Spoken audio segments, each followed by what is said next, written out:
Buenas tardes. Bueno, continuamos con nuestra discusión de cuerpo rígido. Hoy será la sesión número 3 de cuerpo rígido y voy a dar la definición como tal de cuerpo rígido. Recuerden que estamos utilizando las siglas CR para hablar de cuerpo rígido. Entonces, ¿qué es un cuerpo rígido?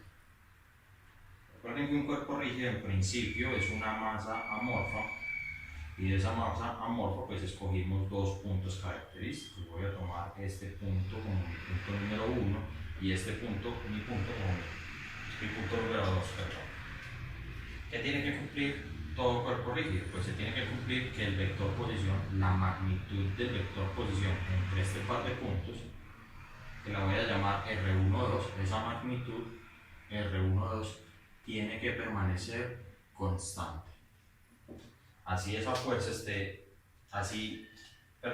cuerpo rígido esté sometido a estímulos externos, bien puedan ser fuerzas en direcciones contrarias. O sea que aquí voy a suponer esta fuerza 1 y aquí voy a suponer esta fuerza 2.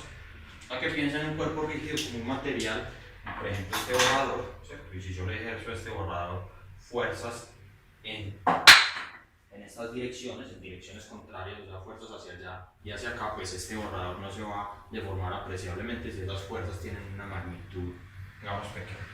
Pero si la magnitud de esa fuerza es muy grande, pues entonces este factor R12 pues ya no va a ser una constante, y entonces ese cuerpo ya dejaría de ser un cuerpo rígido.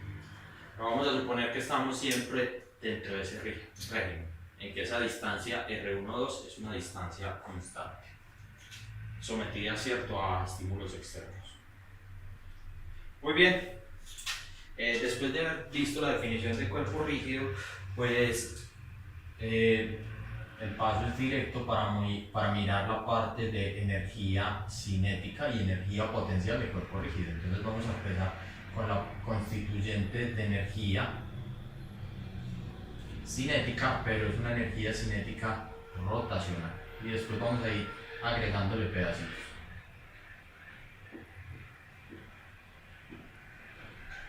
Voy a dejarlo simplemente como energía cinética rotacional. Entonces para esto voy a considerar un cuerpo rígido en principio amorfo, que va a tener esta estructura, y voy a suponer sobre ese cuerpo rígido un eje, ¿listo? Para que por acá va a entrar ese eje y por acá va a salir el eje. Para que esto es un cuerpo, piénsenlo así, con un volumen determinado. ¿Qué va a pasar con ese cuerpo rígido? Pues ese cuerpo rígido va a tener una dirección de rotación determinada. O sea que voy a suponer que este cuerpo rígido está rotando a lo largo de esta dirección. Y a lo largo de esta dirección pues voy a tener mi velocidad angular omega. Ahora, ¿qué voy a hacer? Voy a centrarme en una masita cualquiera. Voy a tomar esta masita por acá. Esta masita va a ser mi masita iésima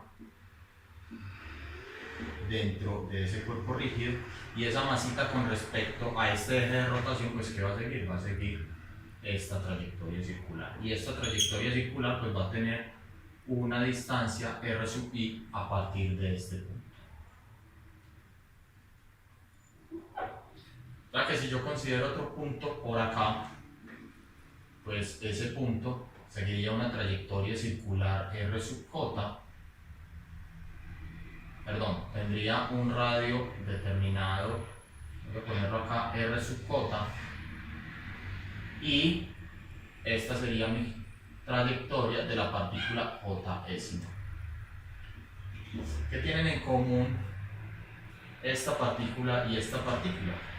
Que ambas partículas comparten la misma magnitud de velocidad angular y ambas partículas están en una trayectoria circular.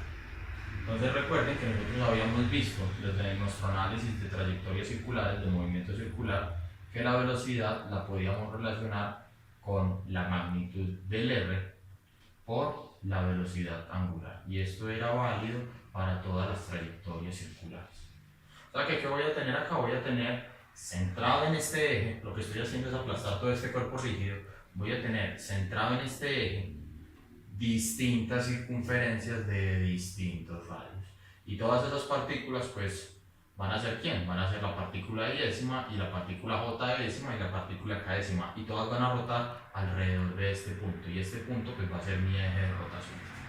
O sea que si quiero trasladar esta información de la velocidad, que es el radio por omega, a cada una de estas partículas, pues se traslada muy sencillo. La velocidad tangencial de la I décima partícula pues sería el radio I décimo de la partícula pues por la velocidad angular que se toma, que en este caso va a ser omega. Y para la partícula J décima pues se tendría que la velocidad tangencial J décima pues sería R sub J por la velocidad angular, que es un parámetro constante en ambas trayectorias circulares.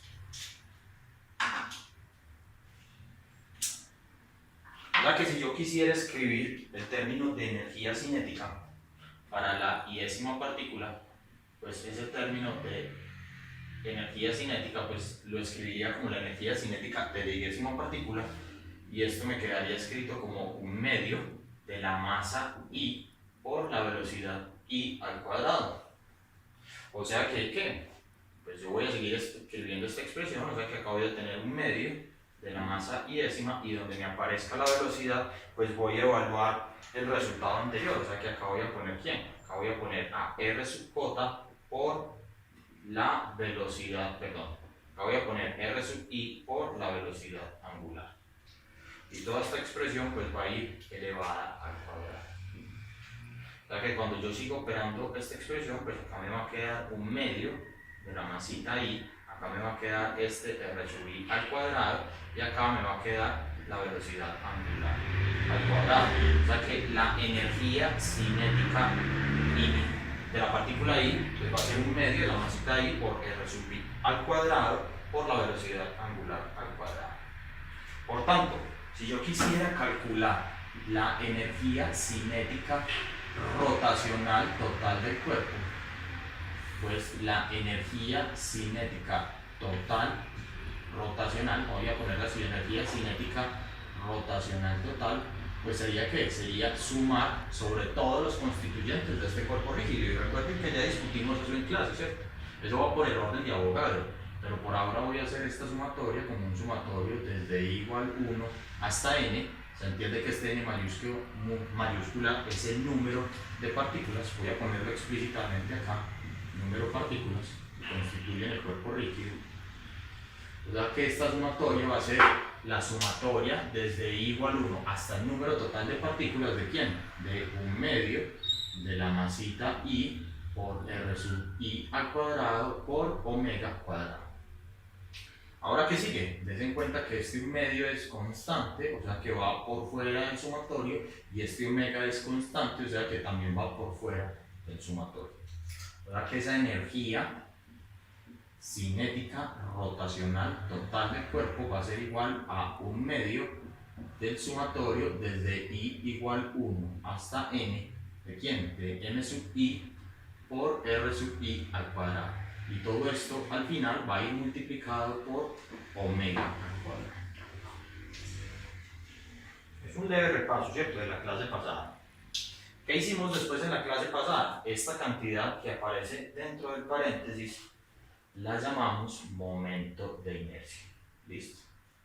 Y este va a ser el momento de inercia del cuerpo en cuestión. Por tanto, la energía cinética rotacional total del cuerpo la vamos a escribir como un medio del momento de inercia por la velocidad angular al cuadrado.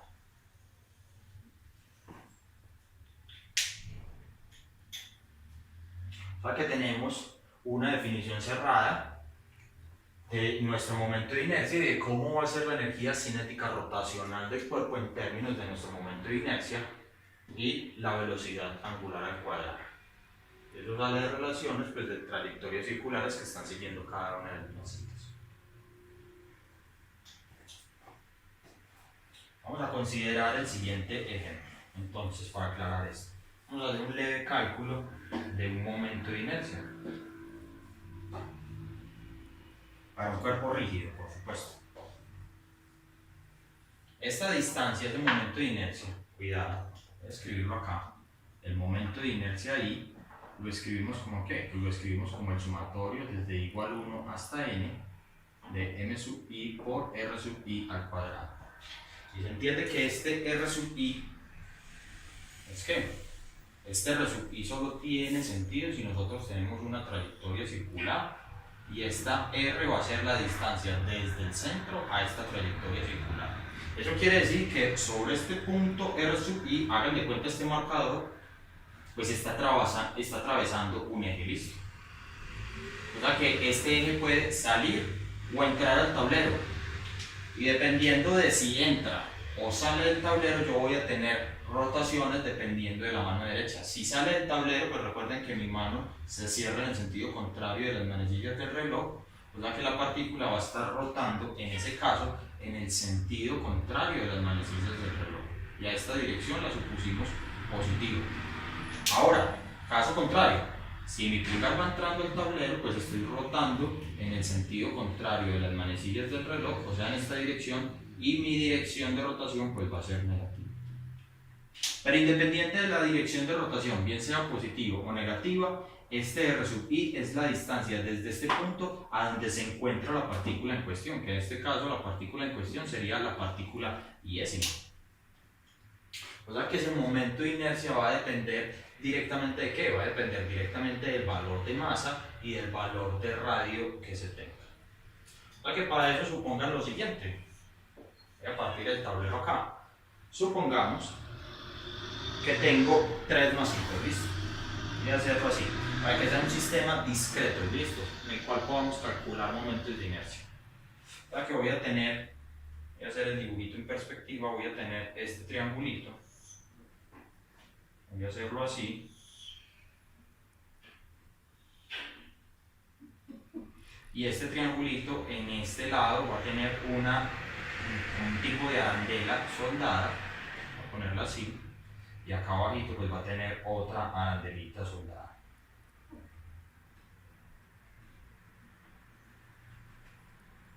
Bien, y en este extremo de acá pues voy a tener un eje que va a atravesar. O sea que voy a utilizar la siguiente notación. Este va a ser mi punto, ojo, acá va entrando un eje, este va a ser mi punto A, este va a ser mi punto B y este va a ser mi punto C. ¿Y qué van a tener esos puntos? Pues voy a decir que esta distancia, la distancia entre A y B es L1, la distancia entre A y C es L2 y la distancia entre B y C es L3. Y donde está A, pues voy a tener una masita 1, que sería esta arandela. Donde está B, voy a tener una masita 2, donde está esta arandela. Y donde está C, voy a tener esta masita, que sería la masita 3. Y voy a considerar dos posibles rotaciones, en este sistema.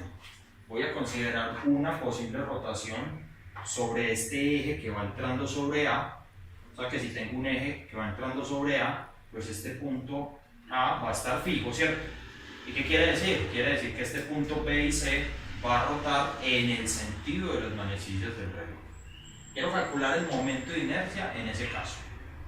Y en otro caso voy a suponer que un eje pasa por este punto, lo atraviesa así, voy a borrar esta línea, voy a tener un eje imaginario, listo,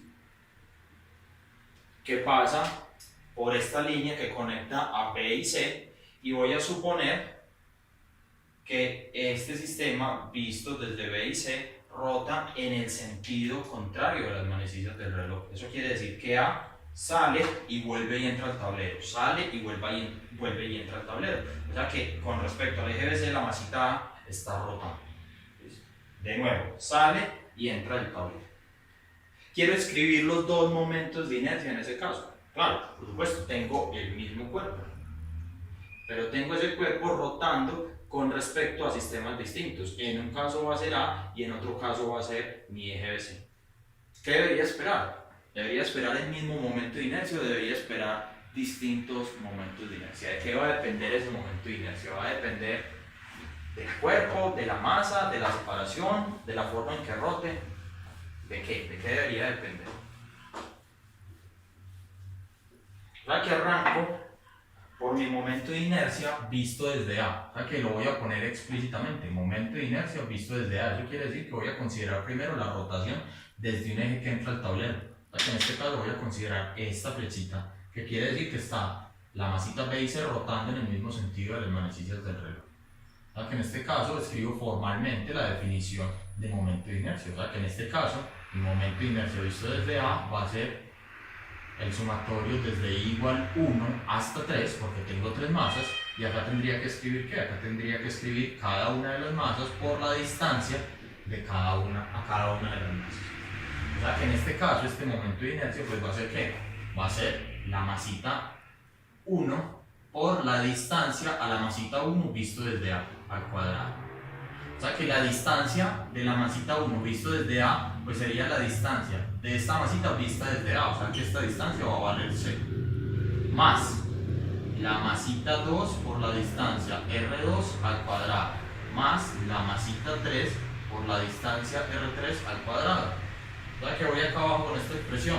O sea que tendría M2 por R2 al cuadrado. La masita M2 sería la masita que está en el punto B, ¿cierto? Y la distancia R2, pues en este caso sería L1 al cuadrado. Sigo sumando más M3. ¿Y qué va a ser R3 al cuadrado? Pues R3 sería la distancia desde el punto A al punto 3. Perdón, al punto C, donde se encuentra la masita 3. O sea que acá tendría M3 por L2 al cuadrado. O sea que el momento de inercia visto desde A sería M2 por L1 al cuadrado más M3 por L2 al cuadrado. Eso sería visto desde L2. Bien, lo subrayo. Ahora voy a calcular el momento de inercia visto desde el eje BC. ¿Y qué tendría que escribir? Pues acá tendría de nuevo que escribir un sumatorio desde I igual 1 hasta 3. ¿De quién? De mi masita I por R sub I al cuadrado. ¿Sabes qué me queda acá? Cuidado, acá me queda entonces M1 por R1 al cuadrado más M2 por R2 al cuadrado más M3 por R sub 3 al cuadrado. Ahí está la definición estándar de momento de inercia. ¿Qué rotación tengo? Entonces, repito, tengo la rotación de esta masita A con respecto a este eje BC y estoy suponiendo que es en el sentido contrario de las manecillas del reloj. O sea que mi mano derecha en este caso se envuelve en esta dirección. O sea que, ¿qué pasa? Cuando la masita A está a este lado, pues como yo cierro la mano derecha de esta forma, eso quiere decir que la masita A va a entrar al tablero. Y cuando yo termine de girar mi mano, pues la masita A va a salir del tablero. O sea que, vuelvo a confirmar lo que les dije ahorita, la masita A va a salir y entrar al tablero, salir y entrar al tablero. O sea que tengo que empezar a mirar las distancias, ¿listo? ¿Qué va a ser M1 por R1? Este R1 va a ser la distancia, pero cuidado, esa distancia es la distancia que sigue la trayectoria circular vista desde este eje. O sea que esta distancia R1 va a ser ¿qué? Esta distancia R1 va a ser M1 por L2 al cuadrado. Porque por supuesto, cuando esta masita esté rotando, esta masita va a seguir esta trayectoria circular. Y la distancia de esta, la distancia que es radio en esta trayectoria circular, pues va a ser mi distancia L2. O sea que acá me queda M1 por L2 al cuadrado. Ahora, ¿cuánto va a valer R2? Pues R2 es la distancia desde mi eje BC, ¿a dónde? A la masita 2, que en este caso la distancia desde mi eje BC a la masita 2 pues va a ser 0. Y la distancia desde la masita 3 a mi eje BC pues también va a valer 0. O sea que en este caso el momento de inercia visto desde el eje BC para la masita 1 pues va a ser M1 por L2 al cuadrado. Claro, tengo el mismo cuerpo rígido, pero sometido a distintas rotaciones. O sea que como mi cuerpo rígido está sometido a distintas rotaciones, pues ¿qué voy a tener? Voy a tener distintos momentos de inercia. Claro, no va a ser lo mismo tener, vamos a ponerlo así, no va a ser lo mismo tener un cilindro. Voy a pintar un cilindro acá. No va a ser lo mismo tener un cilindro rotando con respecto a este eje central que rotando de forma horizontal con respecto a un eje que lo atraviese en esta dirección horizontal. Claro, en el caso del eje rojo, pues el cilindro va a rotar en esta dirección siguiendo la ley de la mano derecha, y en el caso azul, pues también el cilindro va a rotar siguiendo la ley de la mano derecha, pero esta punta va a salir y después a entrar al tablero. O sea que el momento de inercia en ese caso sería distinto. A propósito de eso, ¿cuántos ejes? Perdón, enseguida defino ejes principales de inercia, ¿listo? Voy a seguir entonces con el momento de inercia. O sea que el momento de inercia tiene esa escritura, un sumatorio. La escribo acá de nuevo. Momento de inercia es igual a un sumatorio desde igual 1 hasta n, ¿de quién? De m sub i por r sub i al cuadrado. Ahora, ¿qué pasa si n tiende a infinito? Pues si n tiende a infinito, pues ya esta sumatoria no la puedo realizar porque tendría que sumar infinitos términos. O sea que en ese caso, ese momento de inercia lo voy a escribir de la siguiente manera. Ese momento de inercia ya se me volvería un continuo. O sea que esto lo voy a escribir como que esto lo voy a escribir como la integral de la distancia al cuadrado por el diferencial de masa que yo esté considerando en esa situación. Y recuerden esta expresión, nosotros sabemos que la masa, o bueno, vamos a ponerlo así, nosotros sabemos que la densidad es igual a la masa sobre el volumen. O de forma diferencial, ¿cierto? Nosotros sabemos que la densidad es igual a un diferencial de masa sobre un diferencial de volumen. Y piensen en esto, yo tengo un pedazo de madera grande, una tabla grande. La madera va a tener como una distribución uniforme, listo, de masa. ¿Qué quiere decir que se tenga una distribución uniforme de masa? Que si yo corto un tronquito de madera, pues ese tronquito de madera pequeño cuadradito que yo saco va a tener la misma densidad que el trozo de madera grande. O sea que si yo tengo un trozo de madera grande, pues ¿qué va a ser la densidad de ese trozo de madera grande? Va a ser la masa total sobre el volumen total. Y del tronco pequeño, pues va a ser un diferencial de masa sobre un diferencial de volumen. O sea que a partir de esta expresión yo puedo despejar mi diferencial de masa. O sea que mi diferencial de masa va a ser igual a ¿qué? Mi diferencial de masa va a ser igual a la densidad por mi diferencial de volumen. Por tanto, ese momento de inercia que estoy escribiendo allá arriba también lo puedo escribir como la integral de ¿quién? De r cuadrado por mi diferencial de masa. O sea que lo voy a multiplicar por la densidad por mi diferencial de volumen. O sea que finalmente ese momento de inercia va a depender de ¿qué? Va a depender de la distancia r que yo esté considerando, de mi densidad, o sea, depende de mi material, y también va a depender del volumen que esté ocupando ese material en el espacio.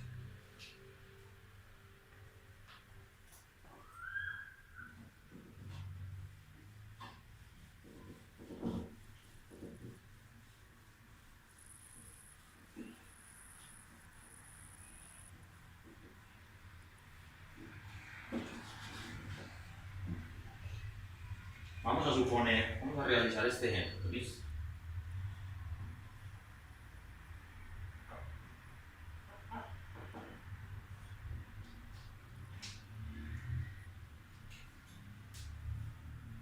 Vamos a considerar una varilla, ¿listo?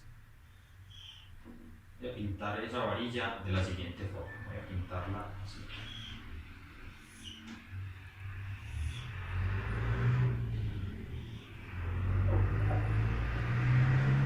Ok, esa varilla, yo la solucioné por acá. Y voy a considerar que esa varilla va a rotar con respecto a un eje que pasa por este punto, ¿listo? Para que mi eje entra acá y sale acá, por fuera de la varilla. Voy a ponerla acá. Y esta varilla va a rotar a lo largo de esa dirección. O sea que, omega, que va a rotar en el sentido de las manecillas del reloj. Voy a suponer, adicional a eso, que mi varilla va a tener una longitud h determinada. Quiero calcular mi momento de inercia con respecto a cualquier punto. ¿Qué quiere decir con respecto a cualquier punto? Quiere decir que puedo mover este punto que sería mi eje de rotación a lo largo de cualquier punto de la dirección de esta varilla. Quiero calcular ese momento de inercia en ese caso. O sea, ¿qué tendría que hacer para calcular ese momento de inercia? Pues en ese caso, ese momento de inercia, como es un continuo, pues ya lo tengo que calcular con la integral. Ese momento de inercia pues va a ser igual a ¿qué? Va a ser igual a la integral de r cuadrado por mi diferencial de masa. ¿Listo? Que sería la definición que yo tengo allá. Ahora, voy a suponer que esta varillita pues va a ser muy delgada inicialmente, ¿listo? O sea que como esa varillita va a ser muy delgada, pues este problema va a ser un problema unidimensional, ¿listo? O sea que dependiendo de la rotación, dependiendo de este punto, pues lo único que yo voy a tener, como es en una dimensión, es que este r cuadrado se me va a volver una distancia x. O sea que este momento de inercia, y que lo voy a ver desde mi sistema de referencia O, pues va a ser igual a ¿qué? Va a ser igual a la integral de x cuadrado por el diferencial de masa. ¿Y qué sería un diferencial de masa acá? Voy a utilizar otro color auxiliar, voy a utilizar este verde. Pues este diferencial de masa sería ¿qué? Sería este pedacito acá adentro. Lo voy a rotular así. Listo, todo este pedacito que yo tengo acá pues sería mi diferencial de masa. O sea que como esta varillita va en una dimensión, pues yo ¿qué voy a tener? Yo voy a tener la densidad en este caso. Y la densidad pues va a ser igual a ¿qué? Va a ser igual a mi diferencial de masa sobre mi diferencial de volumen. Pero como el cuerpo es en una dimensión, pues no voy a tener diferencial de volumen, sino que voy a tener diferencial de longitud. Y ese diferencial de longitud va a lo largo de la dirección de x. O sea que, ojo, convención. Siempre que yo tenga densidad, pues la densidad va a estar asociada al volumen. Densidad total. ¿Listo? Si yo tengo un cuerpo en dos dimensiones, digamos un plano. A ver, perdón. Densidad va a estar asociada al volumen. O sea que en este caso yo voy a tener un cuerpo que tiene un volumen. Voy a pintar un cubito, ¿listo? Que ese es el caso como más representativo de un volumen. En el caso en que yo tengo un área, pues un área también va a tener un tipo extraño de densidad. Va a tener una densidad por unidad de área. O sea que en ese caso, en vez de utilizar la letra ρ, pues vamos a utilizar la letra sigma. Y esa sería densidad volumétrica de área o densidad de área. Bien. Y en el caso en que yo tenga un cuerpo en una dimensión, como es este caso de esta varilla, pues en vez de utilizar la letra sigma, pues voy a utilizar la letra mu. ¿Listo? Y esto estaría asociado a la longitud. O sea que en este caso, que es un caso en una dimensión, pues voy a utilizar la letra mu. O sea que yo tendría la densidad lineal de masa, que sería masa sobre longitud. Por lo tanto, esta integral me va a quedar como ¿qué? Esta integral me va a quedar como la integral de x cuadrado por mi diferencial de masa. Y mi diferencial de masa acá, despejándolo, sería ¿qué? Sería la densidad lineal por mi diferencial de x. O sea que acá me quedaría mu por mi de x. Cuidado, esta integral tiene unos límites. Esta integral va entonces evaluado ¿desde dónde? Cuidado, si esa vara tiene una longitud L y estoy poniendo este punto O, pues voy a decir que esta distancia hacia la izquierda es una distancia menos L y esta distancia desde O hasta el punto final, ¿qué sería? Pues esta distancia desde O, voy a ponerlo así, hasta el punto final sería que, sabiendo que toda la distancia es x, cuidado, ¿qué tengo yo? Yo sé que h es igual a ¿qué? H es igual a L más el otro extremo. ¿Cómo lo pondría?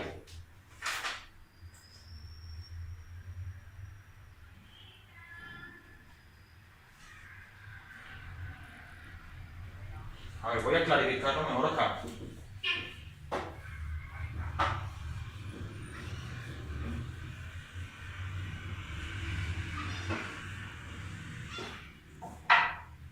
Yo tengo mi varillita acá. Voy a pintarla acá.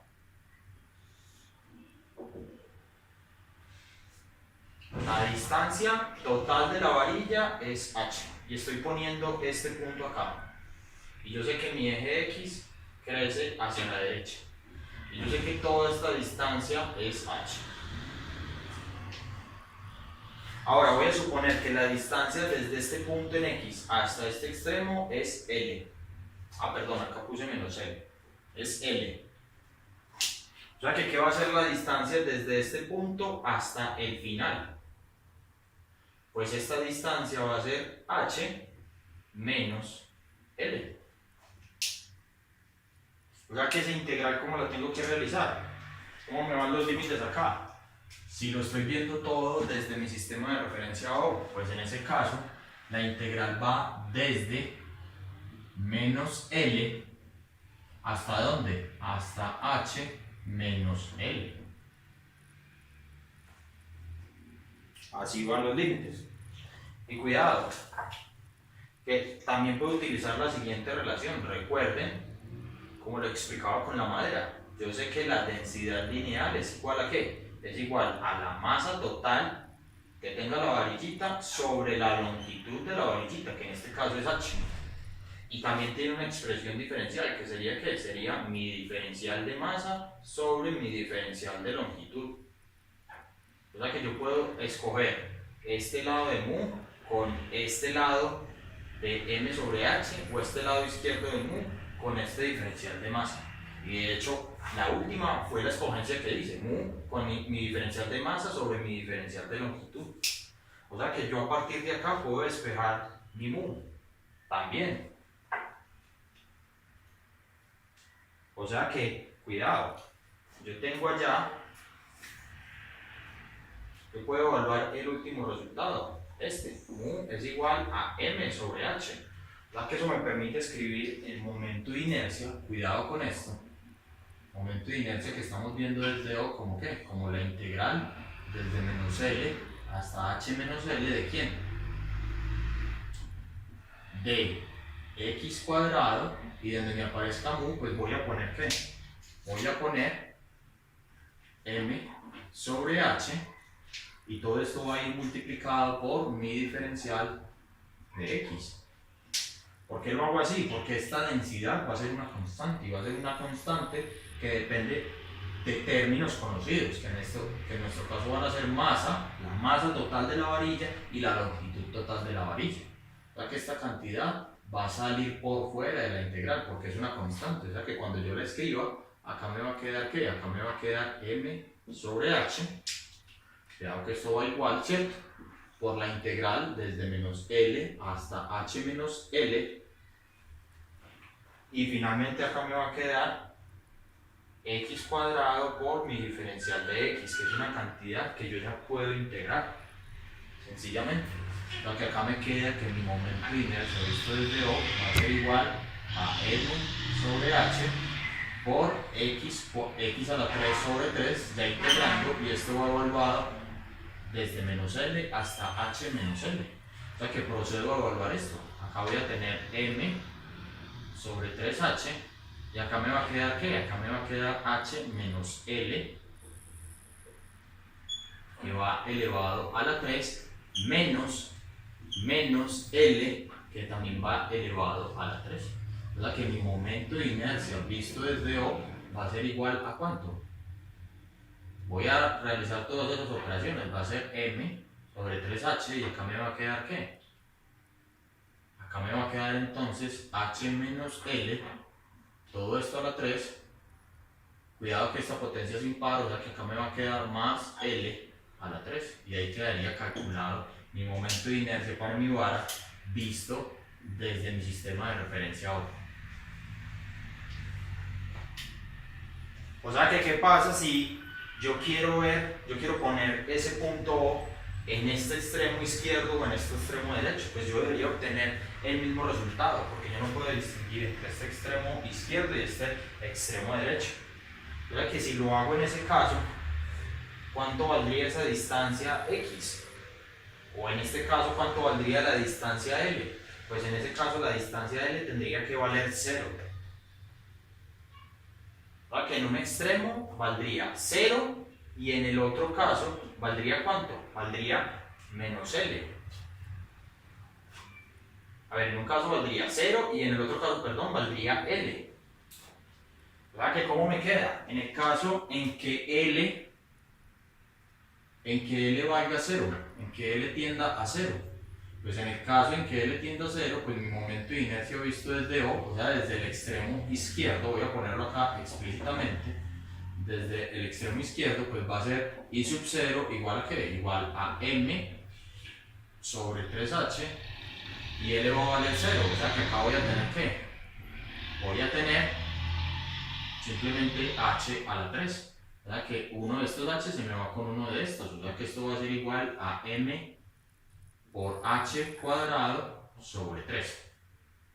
Muy bien, y en el otro caso, en el extremo derecho, pues en el extremo derecho yo voy a tener ¿qué condición se tiene que cumplir? Yo sé que esa distancia X va a valer ¿cuánto? Va a valer H, o sea que L tiene que tender a H.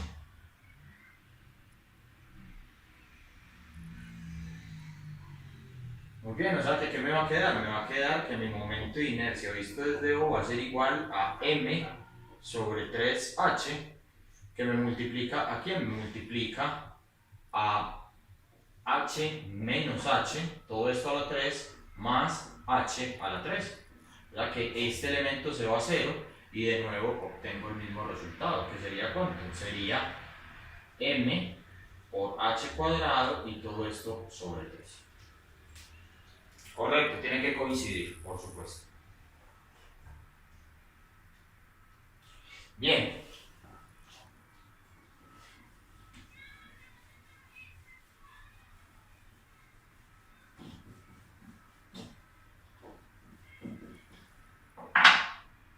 Finalizo entonces la clase con la parte de energía potencial. ¿Listo? La que voy a considerar la energía potencial, voy a ponerlo así, de un cuerpo rígido.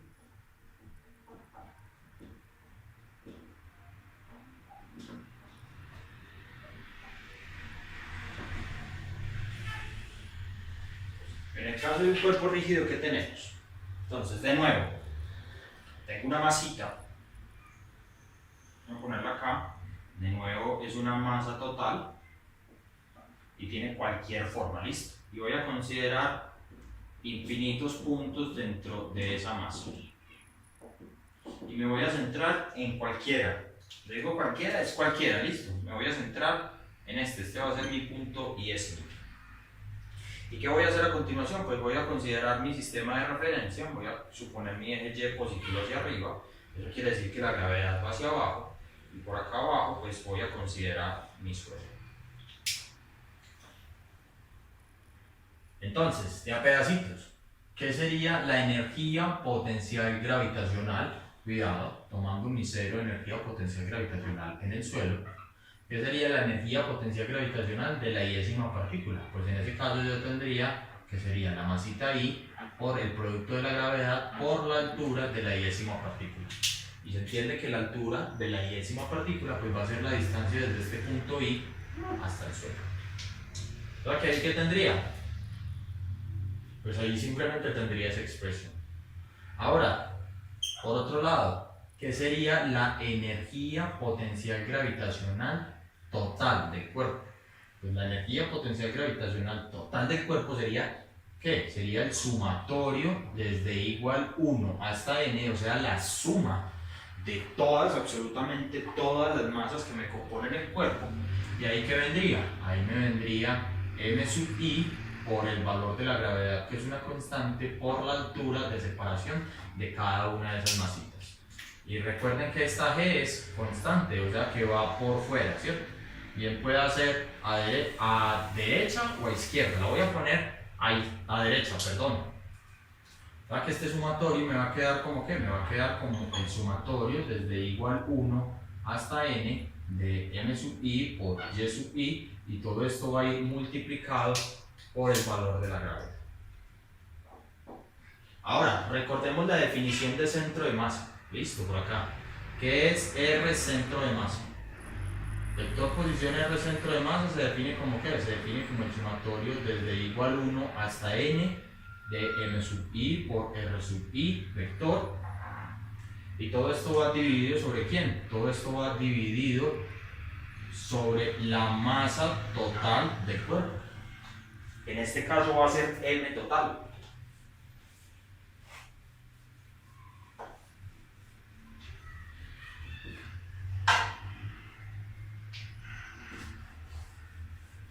O sea que si yo me centro en la última expresión en rojo, pues yo esa masa total que tengo que está allá dividiendo, pues la puedo pasar a multiplicar.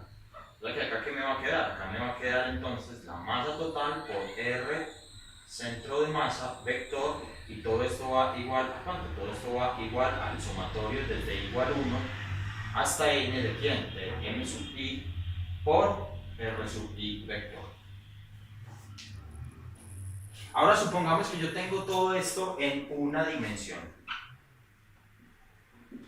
y que esa dimensión va a ser mi eje y. O sea que ¿cómo me queda la expresión de la izquierda? La expresión de la izquierda me va a quedar como el producto de la masa por el vector posición, que en este caso sería y acá tendría que escribir centro de masa. Y esto va igual a ¿cuánto? Va igual al sumatorio desde igual 1 hasta n de m sub i, y donde me aparezca r sub i, pues voy a poner y sub i, vector. ¿Qué es la expresión que tengo allá? O sea, ¿qué obtengo al final? Parto el tablero acá. Yo obtengo al final que la energía potencial gravitacional total del cuerpo va a ser igual a ¿qué? Va a ser igual al sumatorio desde igual 1 hasta n de m sub i por y sub i. ¿Qué es qué? Es mi masa total por y centro de masa por la gravedad. O sea, ¿qué obtengo al final? Yo obtengo al final que la energía potencial gravitacional total va a ser ¿qué? Va a ser la masa por la gravedad por el y centro de masa. ¿Y eso qué quiere decir? Eso quiere decir que si yo tengo por acá mi cuerpo rígido amorfo y lo voy a pintar acá lo más parecido posible, ¿listo? Yo tengo por acá mi cuerpo rígido amorfo que está constituido de infinitas partículas y me centro en cualquiera, en la iésima partícula. Y dejo caer ese cuerpo desde una altura determinada, o sea que por acá tengo mi cero de energía potencial gravitacional. ¿Qué va a pasar? Que el cambio de la energía potencial gravitacional de todas y cada una de estas partículas va a ser el mismo cambio de energía potencial gravitacional que va a sentir ¿qué? Que va a sentir el centro de masa del cuerpo, de todo el cuerpo rígido que estoy considerando. Lo repito, el cambio de energía potencial gravitacional que van a sentir cada una de las iésimas partículas que me constituyen el cuerpo va a ser igual al cambio en la energía potencial que sienta el centro de masa de ese cuerpo rígido. O sea que, claro, esta partícula iésima va a tener una altura y sub i, y el centro de masa va a tener una altura y centro de masa, pero no nos podemos olvidar de las partículas que están, suponiendo que el centro de masa está por acá, están por encima y por debajo. Todas esas cantidades se van a promediar de cierta forma para hacer que el cambio en la energía potencial sea solo el considerado visto desde el centro de masa. Bueno chicos, eso es lo que quería contar hoy entonces.